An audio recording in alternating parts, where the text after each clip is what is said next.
Hello students, आप सभी का आर्यभट्ट मैथमेटिक्स सेंटर में स्वागत है। आज हम आपके साथ सारणिक यानी डिटरमिनेंट शेयर करने वाले हैं। तो वीडियो स्टार्ट करने से पहले हम आप लोगों के साथ कुछ बातें शेयर करना चाहते हैं कि यदि आपको हमारा वीडियो अच्छा लगता है यानी आप सब कुछ समझते हैं तो इसे अपने दोस्तों के साथ शेयर कीजिए और उसे बोलिए कि वो इसे सब्सक्राइब कर ले। और आइए आज हम आपके साथ डिटरमिनेंट प्रारंभ करते हैं। डिटरमिनेंट शुरू करने से पहले हम आपको 10th के कुछ बातों पे आपको गौर करवाते हैं, जिसमें याद कीजिए तो हम लोग पढ़े थे वहां पे दो चर वाले रैखिक समीकरण यानी linear equation in two variables. और जब आप linear equation in two variables पढ़ रहे थे तो वहां पढ़े थे हम लोग कि किसी भी रैखिक समीकरण निकाय का 3 हल होता है, एक अद्वितीय, दूसरा अनंत हल और तीसरा कोई नहीं। ध्यान दीजिए, हम लोग linear equation in two variables में पढ़े थे कि there are 3 types of solution of a system. First unique solution, second infinite solution and third no solution. तो आइए हम देखते हैं क्या पढ़े थे हम लोग वहां पे। हम लोग पढ़े थे a1x plus b1y is equal to c1, ये आपका समीकरण 1। दूसरा a2x plus b2y is equal to c2, याद है ना आप लोग को, ये मेरा दूसरा है। और एक कंडीशन था, वह था अद्वितीय हल। अद्वितीय हल यानी यूनिक सॉल्यूशन। अद्वितीय हल में क्या कंडीशन था, याद है आप लोगों को? बिल्कुल, तो था a1 by a2 not equals to b1 by b2, यानी इनफाइनाइट। ये यूनिक सॉल्यूशन जो है उसमें हम लोग जानते हैं कि यूनिक होगा कब, जब a1 by a2 is not equal to b1 by b2। Second, दूसरा जो था वो हम लोग पढ़े थे अनंत हल। अनंत हल यानी इनफाइनाइट सॉल्यूशन। और इनफाइनाइट सॉल्यूशन का शर्त क्या था? उसका शर्त था a1 by a2 is equal to b1 by b2 is equal to c1 by c2। और हम लोग तीसरा भी पढ़े थे और वो क्या था, तो कोई हल नहीं, कोई हल नहीं यानी नो सॉल्यूशन। नो सॉल्यूशन का कंडीशन क्या था? उसका कंडीशन था a1 by a2 equals to b1 by b2 is not equals to c1 by c2। ये हम लोग इतना ऑलरेडी पढ़ चुके थे। तो ये सारा के सारे जो पॉइंट्स थे वो हम लोग ऑलरेडी 10th में पढ़े थे। लेकिन यहां पे क्या करना है, हमें वो देखना है कि क्या इस लीनियर इक्वेशन को, ये जो दिख रहा है आपको a1x plus b1y is equal to c1, दूसरा है a2x plus b2y is equal to c2, क्या इसको आप मैट्रिक्स के फॉर्म में रिप्रेजेंट कर पाते हैं? तो आइए देखते हैं।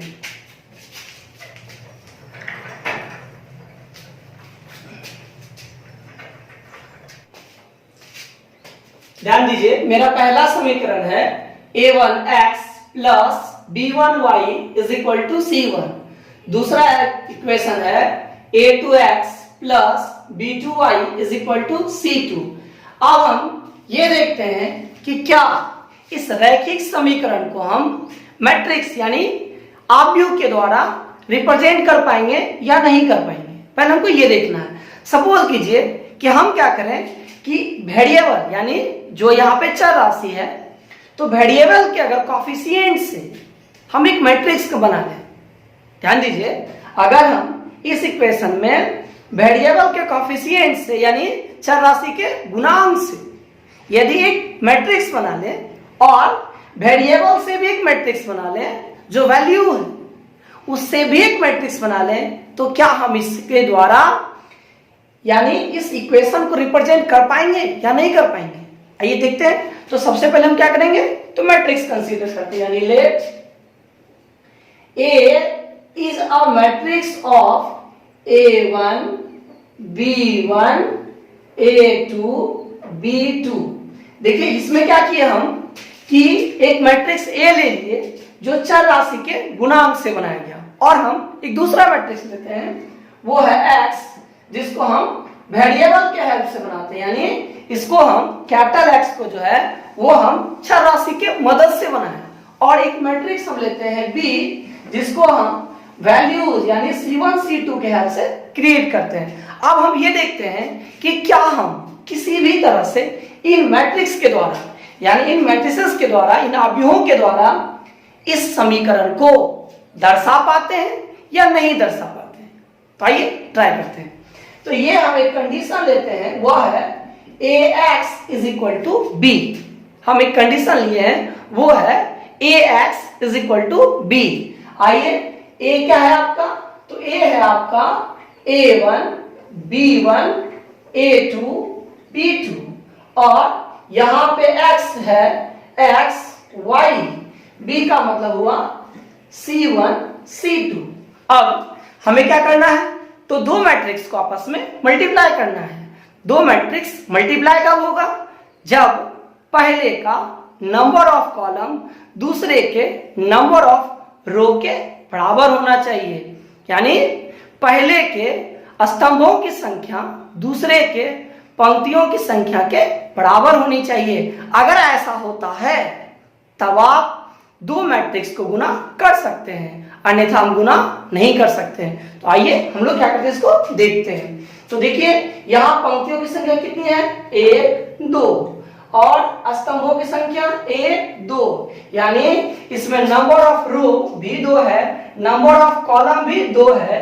इसमें देखते हैं हम लोग नंबर ऑफ रो कितना है, 1 2, और नंबर ऑफ कॉलम कितना है, तो 1, यानी पहले मैट्रिक्स का नंबर ऑफ कॉलम दूसरे मैट्रिक्स के नंबर ऑफ रो के इक्वल है, यानी पहले अवयव के स्तंभों की संख्या दूसरे अवयव के पंक्तियों की संख्या के बराबर है। इसका मतलब है कि मल्टीप्लाई पॉसिबल है, हम गुना कर सकते हैं। तो आइए इसको मल्टीप्लाई करते हैं, तो क्या होगा, ध्यान देना हमको। और मल्टीप्लाई याद होगा आपको सबको कि हम लोग क्या करते हैं कि रो को मल्टीप्लाई करते हैं किसके साथ, कॉलम के साथ। आइए करते हैं इसको, तो बताइए क्या होगा, तो a1 into X, a1 into X, फिर plus b1 into Y, plus b1 into Y. तो पहला रो का एक कॉलम के साथ काम खत्म हो गया। अब कॉलम तो है ही नहीं, तो हम फिर क्या करेंगे, दूसरे रो को फिर इसके साथ क्या करेंगे, मल्टीप्लाई करेंगे।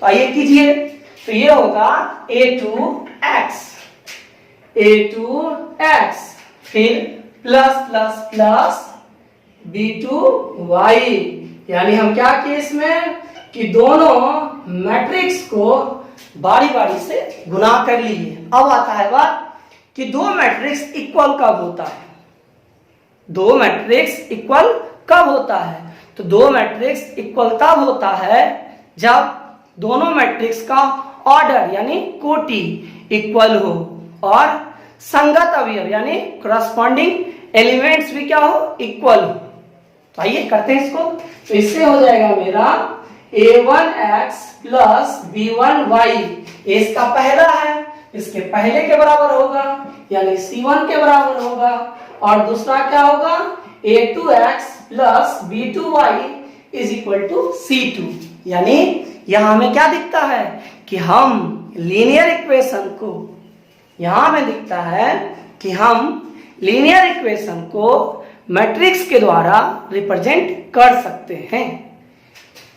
अब आइए हम देखते हैं कि आगे क्या कर सकते हैं हम। तो ध्यान दीजिए, अगर आप सभी को याद हो तो हम लोग यूनिक सॉल्यूशन का कंडीशन जानते हैं। यूनिक सॉल्यूशन का कंडीशन क्या है, याद है ना आपको? तो आइए यूनिक सॉल्यूशन का कंडीशन अप्लाई करते हैं इसमें।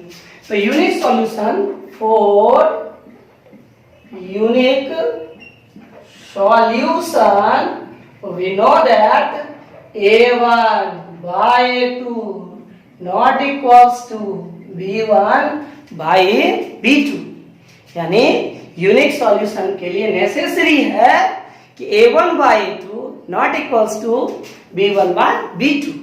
अब आइए इसको हम लोग सॉल्व करते हैं। तो क्या होगा देखिए, तो यहां होगा a1 b2 is not equal to a2 b1। फिर यहां से हम लोग बढ़ते हैं आगे और देखते हैं क्या होता है। और बताइए अगर इधर प्लस है तो क्या हो जाएगा माइनस, यानी a1 b2 minus a2 b1 is not equals to 0।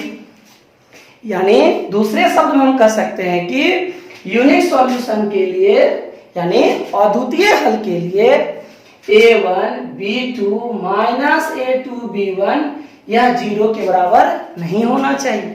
ध्यान से सुनिए, फिर से बोलते हैं आपको कि मेरे पास अगर इक्वेशन a1x प्लस b1y बराबर c1 हो, दूसरा इक्वेशन हो a2x plus b2y is equal to c2। और हम सभी जानते हैं कि यूनिक सॉल्यूशन के लिए जो कंडीशन नेसेसरी है वो है a1 by a2 is not equal to b1 by b2। अब हम इसको क्या किए, सॉल्व किए, तो क्रॉस मल्टीप्लाई हो गया, यानी a1 b2 is not equals to a2 b1। अब इधर ये प्लस था उधर ले गए तो क्या हो गया माइनस, यानी ये प्लस का टर्म इधर क्या हो गया माइनस, यानी a1 b2 minus a2 b1 is not equal to 0। यानी दूसरे शब्द हम कह सकते हैं, पहला तो ये था कि यूनिट के लिए नेसेसरी है a1 by a2 not equal to b1 by b2, लेकिन हम इसी बात को दूसरी तरह से कह सकते हैं, वो ये है कि यदि a1 b2 minus a2 b1 0 के बराबर होगा, अगर 0 के बराबर होगा तो हल अद्वितीय नहीं होगा, और यदि 0 के बराबर नहीं होगा तब हल अद्वितीय होगा। यानी in other word we can say that if a1 b2 minus a2 b1 is equal to 0, then their solution is not unique. And if a1 b2 minus a2 b1 is not equal to 0, then their solution is unique. And by this, and here यहाँ पे संख्या a1 b2 minus a2 b1, संख्या a1 b2 minus a2 b1 को, इसी को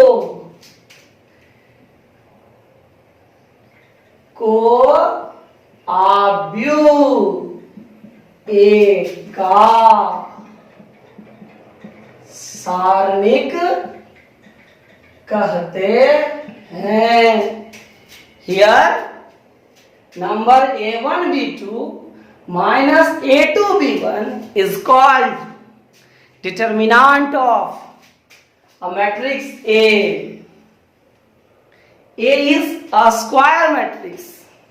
ध्यान दीजिए यहां पर A जो है वह एक वर्गाव्यूह है, यानी डिटरमिनेंट जो होगा वो हमेशा स्क्वायर मैट्रिक्स का होगा। और हम लोग a1 b2 minus a2 b1 को डिटरमिनेंट A का क्या कहते हैं, तो सारणिक कहते हैं, और सारणिक को रिप्रेजेंट करते हैं हम लोग डिटरमिनेंट ऑफ A, या फिर सिंबल है डिटरमिनेंट ऑफ A, यानी both are the symbol of determinant A। अब आइए हम आपको एक एक्चुअल परिभाषा बताते हैं, यानी इतना बड़ा आपको किसी को डेफिनेशन नहीं समझाना है, ये सिर्फ आपके समझने के लिए था कि आप लोग यूनिक सॉल्यूशन जानते थे। याद रखिएगा कि डिटरमिनेंट का जो डेफिनेशन लाया गया था वो यूनिक सॉल्यूशन के द्वारा लाया गया था। तो हम अब आपको डिटरमिनेंट का एक सिंपल सा डेफिनेशन बताते हैं कि सारणिक कहते किसको है। तो ध्यान दीजिएगा, ये वर्गाव्यूह है ना, ये कौन सा अव्यूह है, वर्गाव्यूह। वर्गाव्यूह याद है ना आपको किसको कहते हैं, तो वर्गाव्यूह ऐसा अव्यूह जिसमें पंक्ति और स्तंभों की संख्या समान हो। यहाँ देखिए इसमें पंक्तियों की संख्या कितनी है, 2, स्तंभों की संख्या भी 2, तब ऐसे अव्यूह को क्या कहते हैं, हम वर्गाव्यूह कहते हैं। A square matrix in which the number of row and number of columns are equal, then this matrix is called square matrix. तो आइए हम क्या करते हैं, डिटर्मिनेंट को डिफाइन करते हैं. तो पहले हम हिंदी में बता रहे हैं कि सारणिक है क्या. तो कहता है कि प्रत्येक वर्ग आव्यूह के संगत, ध्यान से सुनना है, प्रत्येक वर्ग आव्यूह के संगत, प्रत्येक वर्ग आव्यूह के संगत एक संख्या होती है. देखिए ये संख्या यहाँ पे है, इसको अगर यहाँ पे कोई नंबर होता तो हमको मिलता है कोई ना कोई संख्या. तो प्रत्येक वर्ग आव्यूह, यानी ये मेरा वर्ग आव्यूह है, तो प्रत्येक वर्ग आव्यूह के संगत एक संख्या होता है और उसी संख्या को हम उस वर्ग आव्यूह का सारणिक कहते हैं.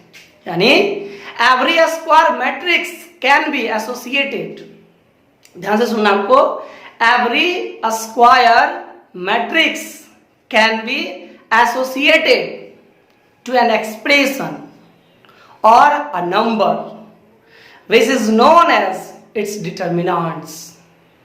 तो आइए हम आपको परिभाषा लिख देते हैं. तो चलिए जो हम आपको सुना है वो लिख के दिखाते हैं. तो ध्यान दीजिएगा, क्या बोले थे, प्रत्येक वर्ग आव्यूह, प्रत्येक वर्ग आव्यूह के संगत एक संख्या होती है जिसे उस वर्ग आव्यूह का सारणिक कहते हैं. यानी एवरी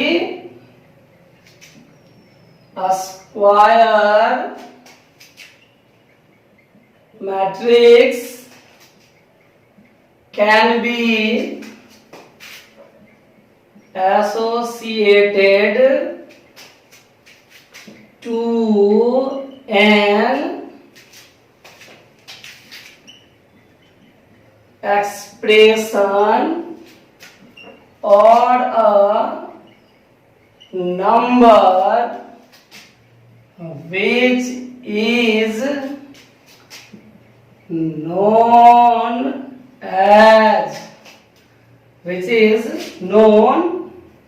as its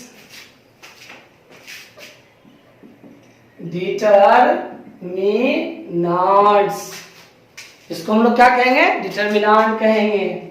अब आइए कि late A is a square matrix of order m by n, then its determinant यानी DET of A or determinant of A is a determinant of m by n order, but we have to take a square matrix यानी n by n order. हमें square matrix लेना है जिसमें पंक्ति और स्तंभों की संख्या क्या हो, समान हो. अब आइए हम आपको तीन तरह का डिटर्मिनेंट का सॉल्यूशन बताते हैं. ये तो डेफिनेशन था. अब आइए हम आपको डिटर्मिनेंट की तरफ ले चलते हैं कि परिभाषा समझना बहुत जरूरी है. डेफिनेशन आप समझ चुके हैं. अब आइए हम आपको ले चलते हैं किधर, तो प्रॉब्लम की तरफ. तो देखिए प्रॉब्लम में हम लोग पहले 1 ऑर्डर का, फिर 2 ऑर्डर का, फिर 3 ऑर्डर का पढ़ेंगे. यानी पहले कोटि 1 यानी वर्गाव्यूह ऐसा बनाएंगे हम जिसका ऑर्डर 1 by 1 हो. फिर हम लोग दूसरा पढ़ेंगे जिसका ऑर्डर 2 by 2 होगा. फिर हम लोग तीसरा पढ़ेंगे जिसका ऑर्डर 3 by 3 होगा. लेकिन हम यहाँ क्या करेंगे आपको कि टर्म बाय टर्म यानी आपको बताते जाएंगे और आपको प्रॉब्लम्स भी बनाने के लिए देते जाएंगे जिसको आप लोग सॉल्व कीजिएगा. तो देखिए स्टार्ट करते हैं हम.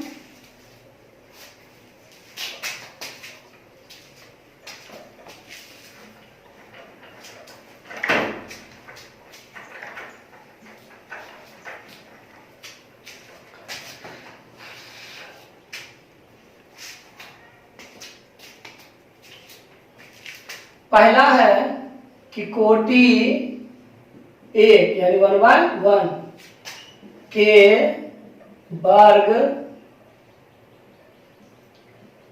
आव्यूह का सारणिक यानी determinant of A 1/1 order square matrix. यानी हम लोग पहले डिटरमिनेंट किसका देखते हैं, तो वैसे स्क्वायर मैट्रिक्स का जिसका ऑर्डर क्या है, तो 1/1 है। सपोज कीजिए कि मान लीजिए कि आपके पास एक स्क्वायर मैट्रिक्स है जिसका एलिमेंट है आपका कितना, A11, इसमें ऑर्डर 1 हो गया।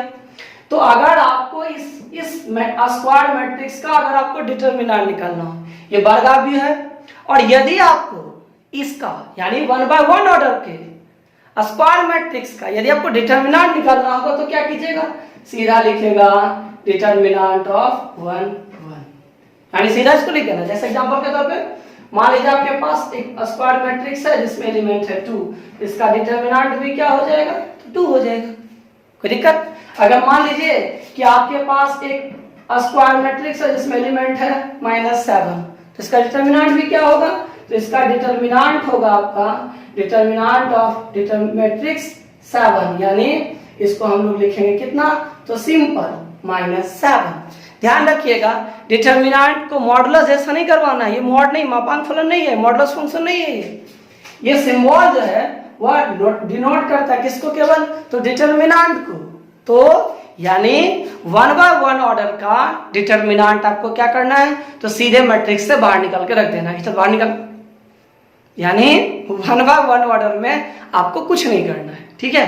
अब आइए हम लोग क्या करते हैं, तो दूसरा देखते हैं, वह है, ये तो पहला हो गया मेरा 1/1 का। अब हम दूसरा देखते हैं, वह है 2/2 ऑर्डर का। हम लोग आज 2/2 ऑर्डर का डिटरमिनेंट देखते हैं कि उसको हम लोग क्या करते हैं। तो 2/2 ऑर्डर का डिटरमिनेंट अगर निकालेंगे तो पहले हमको क्या करना होगा, एक मैट्रिक्स कंसीडर करना होगा। तो आइए हम लोग एक सबसे पहले मैट्रिक्स कंसीडर करते हैं।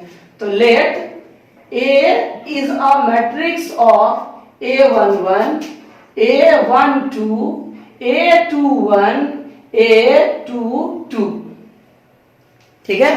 हम एक स्क्वायर मैट्रिक्स ले लिए A11, A12, A21, A22, और अगर इस स्क्वायर मैट्रिक्स का हम डिटरमिनेंट निकालेंगे तो कैसे निकालेंगे, तो देखिए यहाँ, तो डिटरमिनेंट ऑफ A जब लिखिएगा तो यहाँ होगा A11, A12, A21, A22। इसका डिटरमिनेंट कैसे होगा, देखिए ऐसे सीधा ऐसे क्रॉस करना है, तो ये हो जाएगा A11 इंटू A22, यानी देखिए ऐसे गुणा कर देना है सीधा, और यहाँ अपने मन से क्या दे देना है, माइनस, फिर क्या लिखेंगे A21 इंटू A12। अब आपको लग रहा है ऐसा होता है, नहीं, ऐसा होता नहीं है। अगर आप याद कीजिएगा तो अभी जस्ट हम लोग एक ऐसा मैट्रिक्स कंसीडर किए थे, याद कीजिए, इसमें हम लिए थे A1 B1, A2 B2, याद आ रहे हैं ना आपको, A1 B1 A2 B2। तो इसका डिटरमिनेंट जब निकाले थे तो क्या मिला था आपको, A1 B2 minus A2 B1, याद है, A1 B2 minus A2 B1। Unique solution से जो निकाले थे हम लोग, अरे अद्वितीय हल से जो निकाले थे, यही ना मिला था हमको। तो हम क्या किए, ये देखिए यहीं से इसको यहाँ पे अप्लाई किए हैं। तो यही है व्यवस्था कि आपको क्रॉस मल्टीप्लाई करना है, यहाँ माइनस होता नहीं है, रूल है, डिफिनेशन है ये, इसलिए यहाँ क्या देना है, माइनस देना है, फिर ऐसे क्रॉस करना है। यानी 2/2 ऑर्डर का जो डिटरमिनेंट होगा वो आप इसको ऐसे बनाइएगा। आइए हम आपको इसके लिए कुछ एग्जांपल्स दिखाते हैं। तो चलिए स्टार्ट करते हैं। तो देखिए आज हम लोग इस क्लास में 2/2 ऑर्डर का डिटरमिनेंट ही पढ़ेंगे। तो चलिए स्टार्ट करते हैं हम लोग कुछ प्रॉब्लम्स। जैसे पहला है आपका, मान लीजिए हम लेते हैं, हम एक मैट्रिक्स ले लिए जिसमें एलिमेंट ले लिए हम कितना, तो 7, 9, 6 और 12। अब आपको कोई इसका डिटर्मिनेंट कहेगा निकालना है, तो कैसे निकालिएगा, आइए देखते हैं। तो जब डिटर्मिनेंट ऑफ ए लिखिएगा, ध्यान रखिएगा डिटर्मिनेंट का ये सिंबल है, तो जैसे हम डिटर्मिनेंट ऑफ ए लिखेंगे तो ये जो मैट्रिक्स है वो पहले डिटर्मिनेंट का सिंबल ले लेगा। देखिए गौर कीजिए, उससे हम मैट्रिक्स का साइन क्या किया, हटा दिए। अब किसका साइन दे दिए हम, तो डिटर्मिनेंट का। अब क्या करना आपको, तो वही यूनिक सॉल्यूशन वाला कंडीशन लगाइए। तो सीधा बोलिए, ऐसे याद रखिएगा, ऐसे गुना होता है, तो 7 × 12, फिर यहाँ पे माइनस, बिल्कुल सही, और फिर 9 × 6, देखिए क्रॉस किए। अब मल्टीप्लाई कीजिए, बोलिए 12 सती, हाँ 84, और माइनस 9 × 6 = 54, तो घटाइए तो 0 0 यहां से 3, यानी डिटर्मिनेंट ऑफ ए यानी इस मैट्रिक्स का सारणिक का मान कितना मिला, 30। तो बताइए ये नंबर है ना। यानी आपको किसी भी मैट्रिक्स का अगर कहेगा डिटर्मिनेंट निकालने के लिए किस ऑर्डर का, तो 2/2 ऑर्डर का, तो उसका सॉल्यूशन ऐसे ही देना आपको। अभी हम आपको और बहुत सारा प्रॉब्लम्स बोर्ड पे लिख रहे हैं, जिसको आप सभी लोग ध्यानपूर्वक घर में सॉल्व कीजिएगा। याद रखिए, हम आपको कितना भी बता लें, जब तक आप बहुत अच्छा प्रैक्टिस नहीं कीजिएगा तब तक ये चीजें आपको बहुत अच्छी नहीं आ सकती है। तो हम आपको प्रॉब्लम्स लिखते हैं बोर्ड पे। आप लोगों को जो प्रॉब्लम दिख रहा है तो वो है, एक में हम टोटल प्रॉब्लम शामिल किए हैं 10, और ये सारा का सारा जो डिटर्मिनेंट आप देख रहे हैं वो सारा का सारा डिटर्मिनेंट 2/2 ऑर्डर का है। तो आप लोगों को क्या करना है, तो घर में इन 10 आप लोग बैठ के इस सारे के सारे सवालों का आप जवाब दीजिएगा। और अब आइए, एक और इसमें एक मेथड है जिसके द्वारा डिटर्मिनेंट को ज्ञात किया जाता है, और वो दिया गया किसके द्वारा, तो सारूस के द्वारा। यानी हम लोग सारूस डायग्राम के द्वारा डिटर्मिनेंट को निकालने का तरीका सीखते हैं। तो वो सेम है, बस हम आपको इसका नाम बता रहे हैं कि नाम क्या है इसका।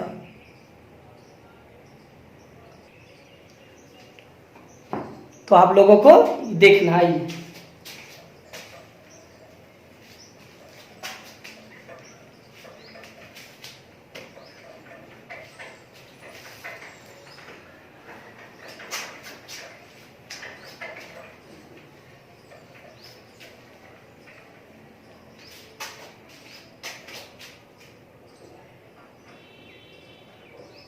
सारणिक का मान सारूस चित्र से निकालना, यानी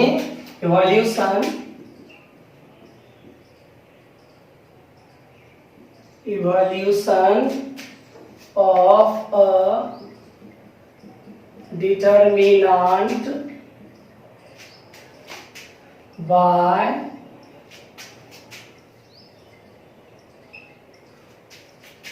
सारूस डायग्राम। अब ये सारूस डायग्राम है क्या, तो देखिए इसमें क्या करना, बहुत आसान, ध्यान दीजिएगा। केवल मान लीजिए कि इसमें आप एक डिटर्मिनेंट लिए a11, a12, a21, a22।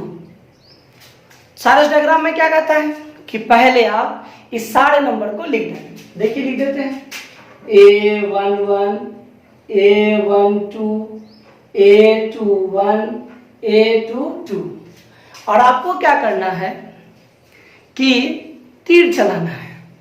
जी बिल्कुल, आपको क्या करना है, तीर चलाना है। और तीर चलेगी कैसे, पहले तो पहले तीर चलेगी ऊपर से नीचे, ऊपर से नीचे, फिर तीर चलेगी नीचे से ऊपर।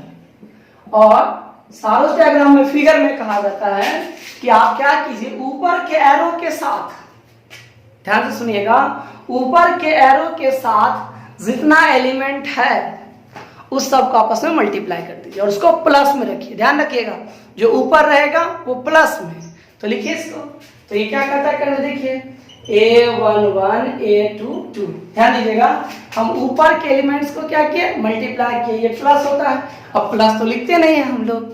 फिर नीचे के एलिमेंट्स को भी, जो नीचे से जो एरो गया है उस पे भी जितना एलिमेंट्स है आप उस सबको भी आपस में क्या करो, तो गुना करो। उस सभी को गुना करना है, छोड़ना किसी को भी नहीं है, तो हम उसको भी क्या करेंगे, तो गुना करेंगे। तो कीजिए, तो ये A21 A1 2, लेकिन नीचे वाला जो एरो के साथ है यानी नीचे वाले तीर के साथ जितने एलिमेंट्स हैं वो सब नेगेटिव होगा।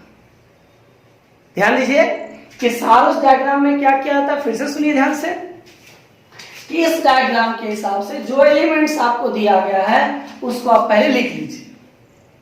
लिखने के बाद आप एक यानी A11 वाले एलिमेंट्स को कीजिए और उसमें एरो लगाइए। एरो उस जहां तक सीधे में जा सके, तीर हमेशा सीधी होती है, तो जहां तक ये जा सके उसको जाने दीजिए।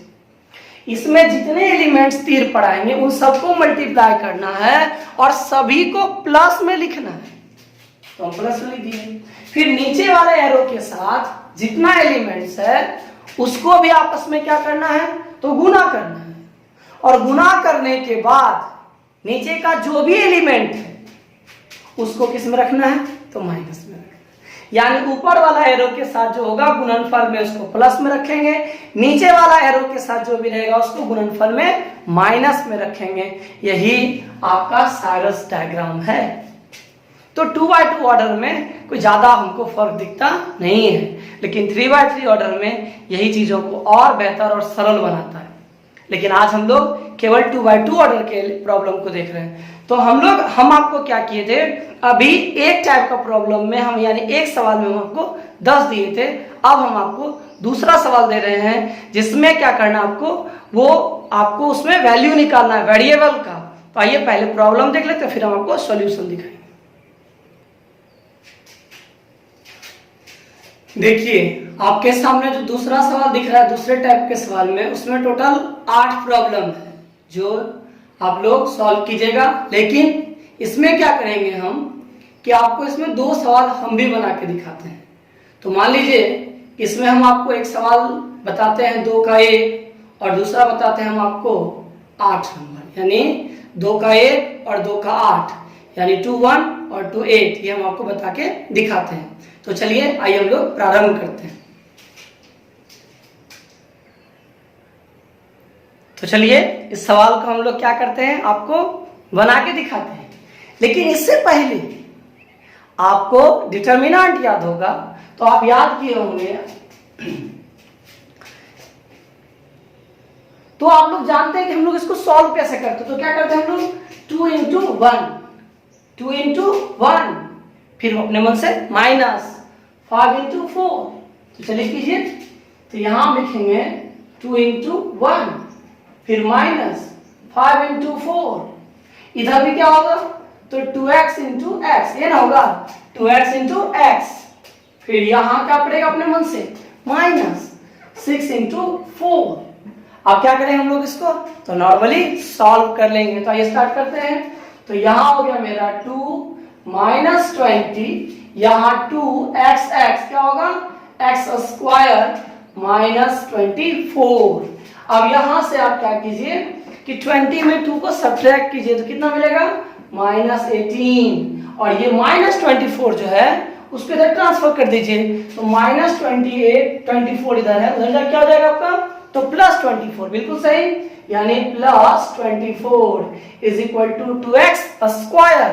फिर आगे बढ़िए, और 2x स्क्वायर, अब बताइए 24 में अगर आप 18 सब्ट्रैक्ट कीजिएगा तो कितना बचेगा आपके पास, बिल्कुल सही, कितना, 6, यानी और यहां से x स्क्वायर इक्वल टू 6/2 और x इक्वल टू √3, यानी यहां से जो वैल्यू मिलेगा हमको वो मिल गया कितना, तो x equal two plus minus √3। तो यानी दूसरे टाइप में जो हम आपको बनाने के लिए दिए हैं उसमें क्या करना, आपको पहले डिटर्मिनेंट सॉल्व करना है।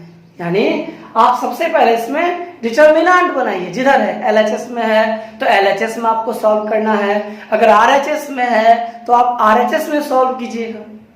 और जब डिटर्मिनेंट आप बना लेते हैं तब जाके आपको क्या करना है, इसका सॉल्यूशन देना है, यानी वेरिएबल का वैल्यू निकालना है। एक प्रॉब्लम आपको इसका और बता रहे हैं, वो है 8 नंबर। 8 में क्या है जरा देखिए तो ये है x minus 2 minus 3x 2x is equal to 3। हमें इसको सॉल्व करना है।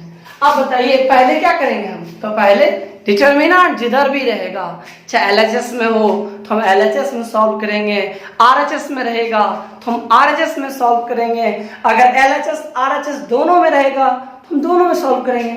तो आइए कीजिए, देखिए क्या होगा यहाँ से, ये x माइनस 2 किसके साथ मल्टीप्लाई होगा, 2x के साथ। अगर सारूस का डायग्राम भी यूज करते तो याद कीजिए ऊपर से नीचे, तो x माइनस 2 इंटू 2x, फिर यहाँ पे खुद से क्या देना हमको, माइनस देना है। अब आइए फिर से मल्टीप्लाई करते हैं किसको, तो माइनस 3 को 3x के साथ इज इक्वल टू 3। अब इसको बढ़ाइए आगे और यहाँ से मल्टीप्लाई कीजिए, तो यहाँ हो जाएगा 2x square minus 4x minus minus plus 3 तिहाई 9x, और ये प्लस जरा क्या हो जाएगा, ये भी हो जाएगा जाके माइनस, यानी हमें ये मिला। अब आइए इसको सॉल्व कीजिए, तो ध्यान दीजिए x स्क्वायर तो ठीक है, ये अकेला अकेला ही रहेगा। अब ये माइनस 4x है और ये 9x प्लस में है, तो जोड़िए इसको, तो ये हो जाएगा 5x माइनस 3 इक्वल्स टू 0। अब हमें क्या करना है, तो हमें वैल्यू निकालना है x का। अब बोलिए 2 तिहाई 6, 2 तिहाई 6, तो अगर हम 2 3 करेंगे तो क्या होगा, फिर गड़बड़ हो जाएगा, तो नहीं करेंगे ऐसा। तो क्या करेंगे, 2 तिहाई 6 और 6 का 6 यानी 6 बन जा 6, और 6 में अगर 1 सब्ट्रैक्ट करेंगे तो 5, यानी मेरा टर्म सेट हो जाएगा। तो क्या होगा, ध्यान दीजिए 2x square plus 6x minus x minus 3 equals to 0। इसको और बढ़ाइए, तो और 2x common x plus 3 minus 1 common x plus 3 equals to 0, और x plus 3 into 2x minus 1 is equal to 0। और अब क्या करेंगे हम, तो इससे x का वैल्यू निकाल लेंगे। अब ध्यान दीजिए, हम आपको फिर से एक बार बताते हैं सारा चीज। ये था x minus 2 minus 3 3x 2x equals to 3।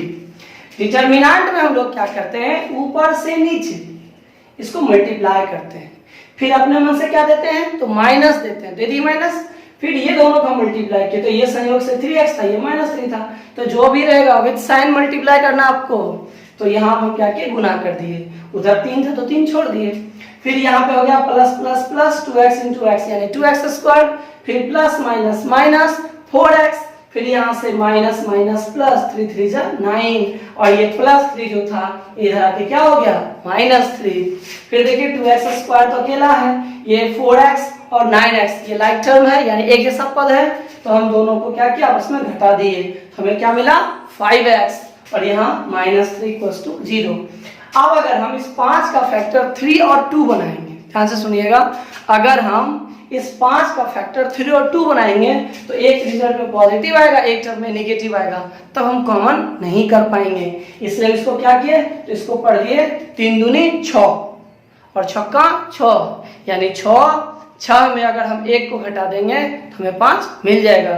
तो ध्यान दीजिए, हम पढ़े थे 3 2 जा 6, क्या पढ़े थे हम, 3 2 जा 6, और 6 इंटू 1 आपका 6 ही होगा, लेकिन जब 6 में 1 सब्ट्रैक्ट कीजिएगा तो आपको 5 मिल जाएगा, और उसी टर्म का हम यहाँ पे यूज किए, तो ये हो गया 2x square 6x minus x minus 3 equals to 0, और यहाँ से फैक्टराइज किए, और जिससे हम नॉर्मली क्या किए, तो वैल्यू निकाल देंगे किसका, x का। तो आइए देखते हैं इससे x का वैल्यू क्या होगा।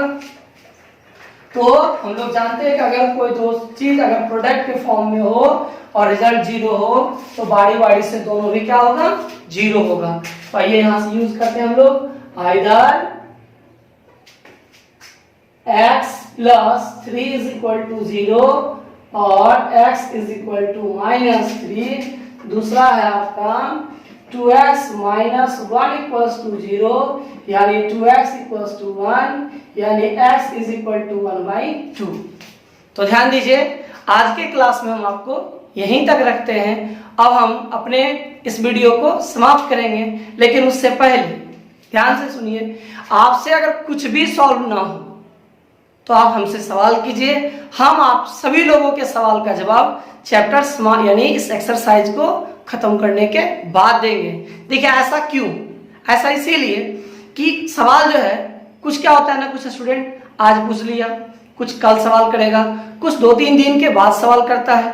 तो ऐसा करते हैं कि जब ये पूरा चैप्टर यानी ये डिटर्मिनेंट चैप्टर नहीं सॉरी ये पूरा का पूरा एक्सरसाइज जब हम समाप्त कर देंगे, उसके बाद हम आप सभी लोगों के सभी सवाल का जवाब देंगे। ध्यान रखिएगा, आप जो भी पूछिएगा आपको उस सभी सवाल का जवाब मिलेगा। और एक बात हो, अगर आपको कुछ भी लगे, जैसे ये लगे कि हम थोड़ा फास्ट ज़्यादा बोल रहे हैं या फिर हम चीज़ों को आपको कोई टॉपिक नहीं समझा पाए, तो आप हमें कमेंट बॉक्स में बताइए, तो हम उसको अगले दिन दूर करेंगे। ठीक है, और आज के लिए इतना ही, फिर हम आपसे कल मिलते हैं। चलिए।